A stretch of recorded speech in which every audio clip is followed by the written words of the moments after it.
Já aprendemos em módulos anteriores, que para descrever fenômenos físicos, devemos utilizar grandezas físicas, que em última instância nos permitem expressar os fenômenos da natureza na linguagem da matemática. Por exemplo, quando analisamos a cinemática de um automóvel, podemos a cada instante descrever algumas grandezas tais como a sua posição, velocidade e aceleração em função das forças aplicadas sobre ele. Porém, em outras situações, conhecer a posição e velocidade de um móvel não é suficiente.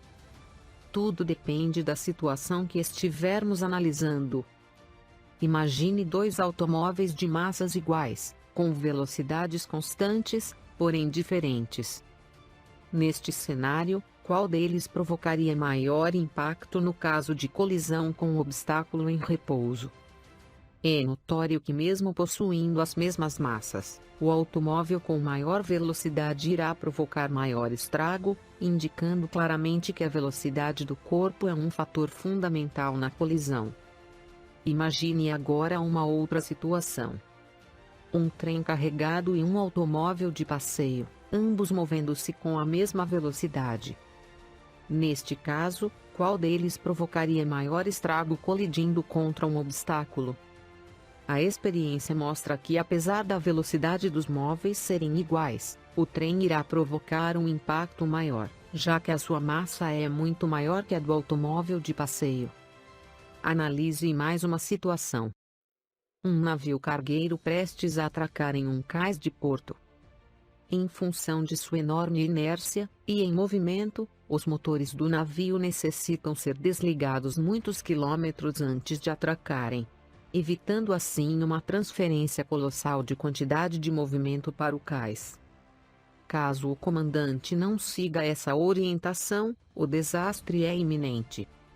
Exemplos como estes, nos mostram que tanto a massa, como a velocidade, são grandezas importantes não só na medida da quantidade de movimento, mas também nas energias trocadas nas interações de um sistema com o meio que o cerca.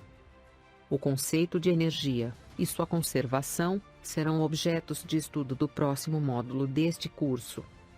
Bem, vimos na videoaula anterior, que alguns anos antes de Isaac Newton estabelecer as 3 leis que descrevem a dinâmica dos corpos celestes e terrestres, o filósofo, matemático e físico René Descartes, baseado em seus estudos sobre colisões, propôs em 1644, que a verdadeira medida do movimento, e sua transferência para outros corpos, ao invés de ser medida simplesmente pela velocidade, seria quantificada por uma grandeza denominada a quantidade de movimento, representada pela letra Q, e calculada como o produto da massa, m, e a velocidade, v do corpo. Alguns anos depois, mais precisamente em 1686, o físico, matemático e filósofo Leibniz, discordando de Descartes, sugere que a quantidade adequada para medir a quantidade de movimento de um corpo deveria ser o produto da massa, m, e a velocidade, v, ao quadrado, a qual ele chamou de força viva. Mais tarde essa grandeza passaria a ser denominada de energia cinética. Somente em 1743, a polêmica sobre qual a melhor medida para quantificar o movimento, e sua transferência, foi resolvido. Um ilustre físico da época chamado D'Alembert, propôs que tanto as ideias de Descartes, como a de Leibniz, seriam medidas interessantes para a análise e quantificação do movimento e sua transferência para outros corpos. Segundo D'Alembert, enquanto a força viva de Leibniz relaciona a ação da força ao longo do deslocamento de um corpo, a quantidade de movimento de Descartes está relacionada à ação dessa mesma força, só que no intervalo de tempo em que ela atua. O estudo do conceito da força viva de Leibniz será objeto de estudo do próximo módulo deste curso, onde iremos tratar do conceito de energia, particularmente a energia mecânica. Voltando à proposta de René Descartes. A grandeza denominada quantidade de movimento, representada pela letra Q, e calculada pelo produto da massa m e a velocidade v, é interpretada como a medida da inércia de corpos em movimento, isto é, quanto de massa há em quanto de movimento. Por ser a velocidade uma grandeza vetorial, a quantidade de movimento também possui natureza vetorial, com a mesma direção e sentido da velocidade do corpo. E sua unidade no sistema internacional é o quilograma, vezes metro, por segundo.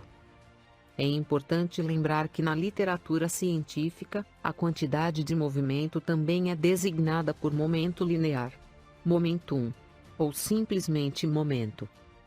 Essa grandeza, apesar de explicar várias situações de nosso cotidiano, tais como a sacada em um jogo de tênis, um chute em uma partida de futebol, ou uma tacada numa partida de sinuca, devemos considerar que a sua real importância e utilização, como será visto mais adiante neste módulo, está voltada para situações mais complexas, envolvendo processos de interações de muitas partículas, como ocorre no estudo de fragmento de explosões, na análise de colisões, inclusive de partículas subatômicas, nos decaimentos radioativos, e até mesmo no movimento de foguetes no espaço sideral, e por aí vai. Espero você na próxima videoaula, onde apresentaremos um breve exercício de exemplo, sobre a grandeza quantidade de movimento. Para acessar todas as videoaulas do módulo, clique no link da playlist, no canto superior direito de sua tela, ou logo abaixo na descrição. Se gostou do canal, inscreva-se, dê o seu like. Acione o sininho para ser notificado assim que for publicado novas videoaulas, e participe com seus comentários e sugestões. Até breve.